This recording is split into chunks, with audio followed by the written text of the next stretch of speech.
If you don't listen to me, we're getting a divorce. I rather divorce a husband who says such selfish things. I accept the divorce that my husband dealt me. He looks at me with a smug smile, not knowing what will happen next. My name is Emily. I got married 5 years ago, and I'm 35, living just with my husband. Although I'd like to have children, we've not been blessed yet. We've considered fertility treatment, but due to my husband's opinion, we decided not to pursue them, leaving it to nature.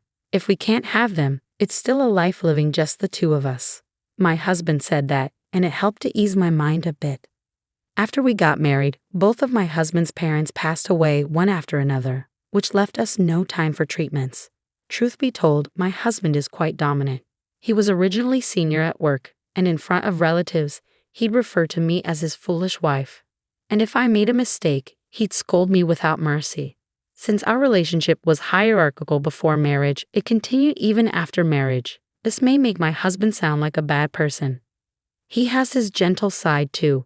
When I was his subordinate, he gave me accurate advice and guidance when I made mistakes or when things didn't go well. And he'd express his appreciation for my hard work. More importantly, he was the one who encouraged me when my beloved grandfather passed away and I was feeling down. This led us to start dating and eventually got married. After getting married, I retired and am now a full-time housewife. Hey, Emily, I'm home. Welcome home. My husband usually gets home after 9 p.m. Being a manager, he has a lot of work and is almost always in overtime. You're late again today. You must be tired. I pick up the shirt and socks that my husband has taken off and talk to him. He just sits on the sofa and doesn't say a word. It's always like this. He must be really tired. I start preparing dinner for him, and when I finish serving him, he begins to eat without a word. After he finishes eating in about 10 minutes, he heads to the bathroom. I prepare a bath towel and underwear for him and start cleaning up after dinner. And when he comes out of the bath, he goes straight to the bedroom. My husband has always been a man of few words, but I wonder if the recent promotion has been building up his fatigue. For the past year or so, there's been very little conversation between us. But even so, I trust and love my husband because he was the one who was with me when I had the hardest time. I lost my father in middle school and my mother in my freshman year of high school. Afterwards, I was taken in by my grandfather and raised by him. My grandfather treated me like his own daughter and loved me dearly.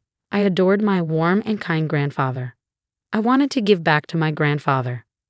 When I started working, I had a goal in mind: to save money and spend quality time with my grandfather. I took him on trips and shared delicious meals with him. The time we spent together was enjoyable, and I wished for him to stay healthy and energetic forever. However, 3 years after I started working, my grandfather passed away from lung cancer. I was literally left all alone. I knew I would have to part with my grandfather someday, but I didn't expect it to come so soon. I wish I could have done more for him. We could have spent more time together. I was so sad, spending every night crying. The person who noticed my change was my then boss, my husband. My husband genuinely listened to me, saying, "You've been through a lot. You did well." I was truly lucky to have him as my boss. Normally a stern and intimidating boss, my husband was gentle with his words at that time. I'm sure he is a kind man deep down. That's why I want to continue to serve him. I think so. On a day off in the afternoon, the home phone rang. "Hello," I answered. "Oh, Emily, it's me," the caller said. It was my husband's younger brother. "Long time no see. What's up?" I asked. "I need to speak to my brother." "Is he around?" he replied. "Sure, hold on a sec." I called out to my husband, who was lounging in the living room. "You have a phone call," I said. As expected, there was no response. Without a word, my husband took the phone. "Hello, hey, how are you? What's up?" His face, which had been dour just a moment ago, immediately turned into a smile when he picked up his brother's call.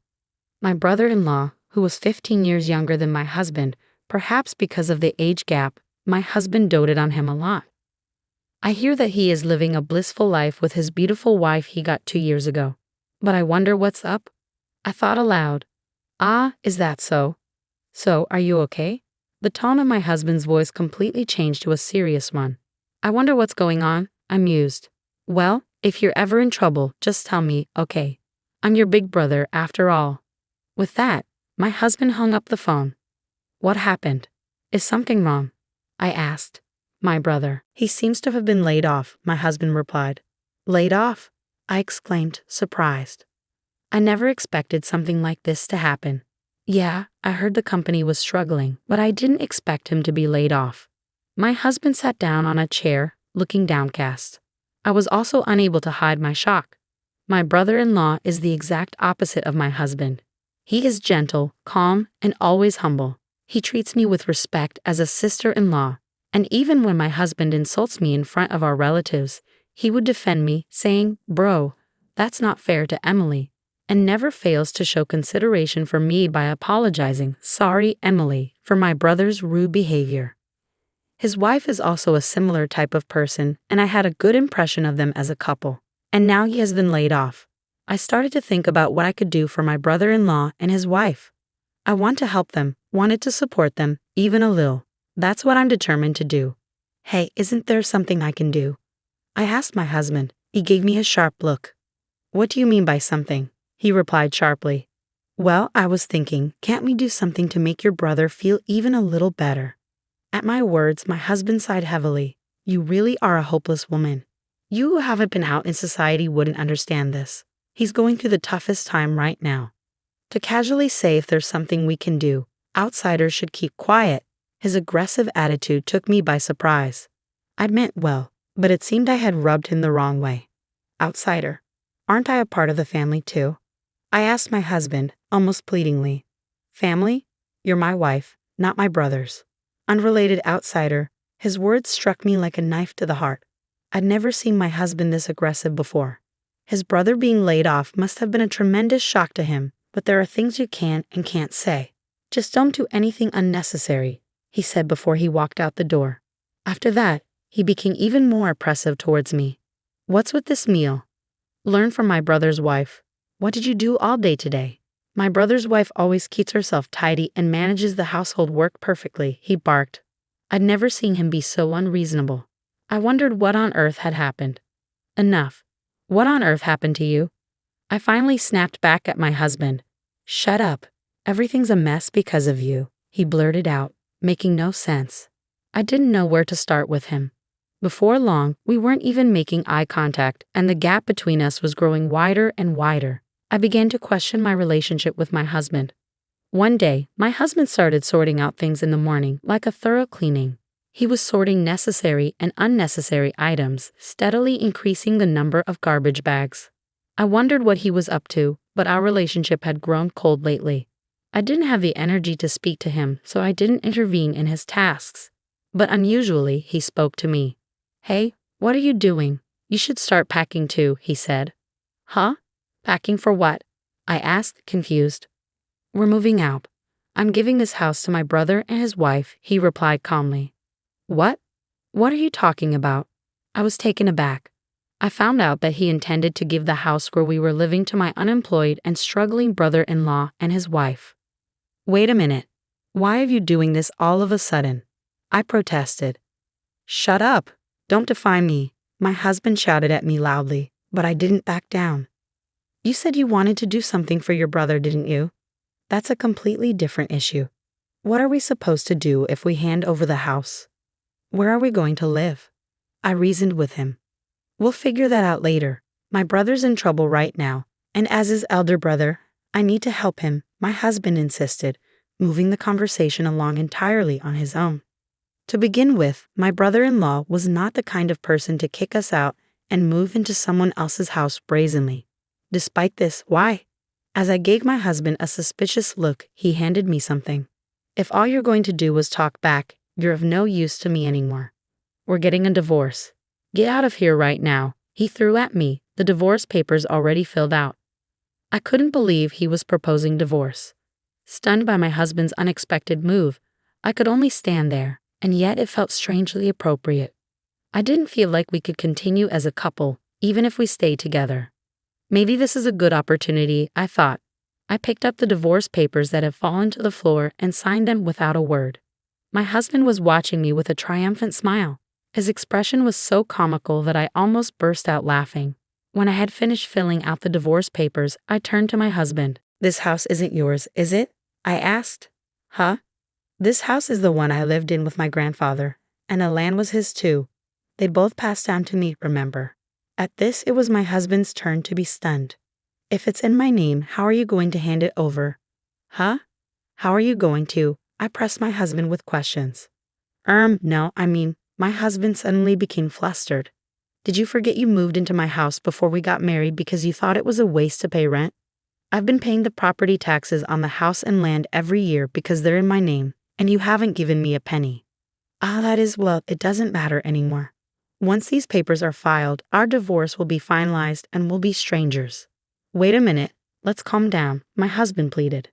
Calm down, that's my line. You're handing out divorce papers like it's nothing. How selfish can you be? It's unbelievable. I unloaded all my pent-up frustrations on my husband. I loved my husband, and I thought he loved me too, but maybe that was just my misunderstanding. I never expected the end of our marriage to come so quickly. Emily, wait, this is a misunderstanding. Let's talk about it, my husband pleaded. Talk? You were the one who brought up divorce first, weren't you? I retorted. I've had enough of you saying this. I carefully put away the filled-out divorce papers. It's a holiday today, and I'll submit them first thing tomorrow morning. My husband lay on the floor in a daze. No, this can't be, he muttered. I said coldly, without any sympathy. This is my house. Please leave immediately. Once the papers are filed, we'll be strangers. I can't live under the same roof with a stranger. My husband grumbled until the moment he left, but I did not waver at all. After all, he's a stranger now. There's no need to show any mercy. Even when my husband cried and clung to me, I didn't feel anything. And then my husband left the house as if resigned to his fate. News of my divorce from my husband spread quickly at his company. He was immediately looked down upon at work. I heard rumors about the reasons for our divorce, and my husband's behavior throughout our married life spread in great detail. It seemed my husband had entirely lost his place at his company. I really wonder who started and propagated these rumors. All I did was answer the questions his colleagues and subordinates asked me, and nothing more. Then, about 6 months after our divorce, on my way back from the real estate agency, I ran into a person I'd rather not see. It was my husband. Well, since we're divorced, he's my ex-husband now. It seemed like he had been waiting for me to come out of the agency. The whole situation was quite unsettling. Even when I tried to ignore him, he continued to follow me persistently. Finally, out of patience, I reluctantly agreed to talk with him. Enough. If you have something to say, just say it quickly, I told him. Emily, I've always despised you, he declared. His sudden proclamation left me baffled. It turned out he had been blaming me for his brother's layoffs. Huh? Why would that be my fault? I asked, incredulous. Ever since we got married, bad things just kept happening, he insisted. Indeed, after we got married, unfortunate events like his parents passing away and him getting injured occurred. But his father was already hospitalized before we got married, and his mother was always frail.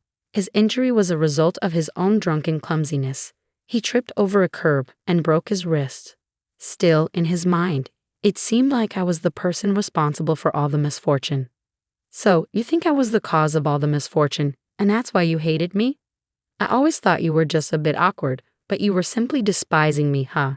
I was thoroughly exasperated with him. He just kept blaming everyone else without taking any responsibility. There was no basis for his accusations. I couldn't believe someone like him managed to be a supervisor at his company. I began to worry about his subordinates, fearing they might be unjustly criticized for no reason. When did this reliable superior turn into such a person? And I felt a bit pitiful for having been married to someone like him. But even after divorcing you, bad things have kept happening to me. What kind of bad things? I asked. He rolled up his sleeves, revealing painful-looking burns from a fire. Actually, my apartment burned down 3 months ago. But that's not all. I lost my wallet, made mistakes at work, plus my brother's been acting cold to me and hasn't been in touch recently. So even after we split, his misfortunes continued. Well, that's to be expected, I replied honestly. Hearing such stories didn't make me feel sympathetic or sorry for him at all. After all, these are all consequences of his own actions, and I have nothing to do with them. Please, Emily, come back to me. I can't do it without you, okay? We've been a couple for so long. Didn't I take care of various things when you were still a working woman? And didn't I help you so much when your grandfather passed away? He pleaded, trying to guilt-trip me. Looking at this man in front of me, trying to guilt trip me, I felt a chill run down my spine. All your misfortunes are from your actions that took. Maybe you should take a good look at yourself and do something about your bad habit of blaming others for everything. I replied calmly. With that, I walked away from him. Emily, wait up. Emily, Emily. My ex-husband was trying to catch my attention, calling out my name. I pretended not to know him and disappeared into the crowd. In fact, about a week after our divorce, I received a call from my former brother-in-law. Emily, well, you're not my sister-in-law anymore, aren't you? Sorry, but it's about my brother. According to what my former brother-in-law told me, the decision to give up the house to his brother was my ex-husband's own choice. He and his wife had no idea about it. My brother has always been prideful. It's always worried me. His attitude towards you, Emily, was terrible. My wife and I felt so sorry watching it all. He truly is a kind-hearted person. I wonder how two brothers could be so different. I don't know if it's okay to say this, but I think it was good that you divorced. I want you to be happy, Emily. Thank you. I'm glad to hear you say that, I replied. Then he told me he found a job quite soon and that he was somehow making ends meet. I'm so glad for him. I'm thinking about distancing myself from my brother. I guess my former brother-in-law must have had his own thoughts about it. He intends to gradually lose contact with his brother, my ex-husband. The reason why my ex-husband couldn't reach his real brother was because of this. My ex-husband, who divorced his wife and was estranged from his beloved younger brother, was truly alone. I hope he realizes the weight of the mistakes he's made. But before that, I need to disappear from his sight. On the day I met my ex-husband again, I had just signed a contract with a real estate agent to rent out the house I inherited from my grandfather. The house is too big for me, but I can't just let go of the house full of memories with my grandfather. I'd rather have someone who wants to live there reside in it. I'll change my cell phone number and where I live and completely cut off my relationship with my ex-husband. I'm 35 years old. I still have a long life ahead of me.